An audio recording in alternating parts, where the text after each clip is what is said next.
Right now, all we wish for is to be able to meet once more. But until that moment comes, our birds are taking a break.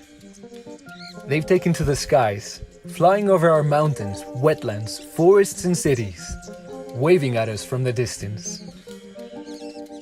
They're coloring the treetops and everything above to remind us that there are over 1,920 species to admire.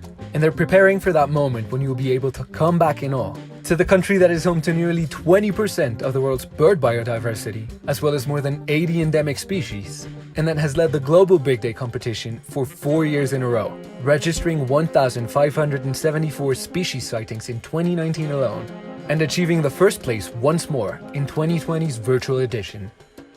We'll meet again soon to keep on enjoying together the diversity of our bird species, in renewed destinations with sustainable and biosafe experiences that guarantee your well-being.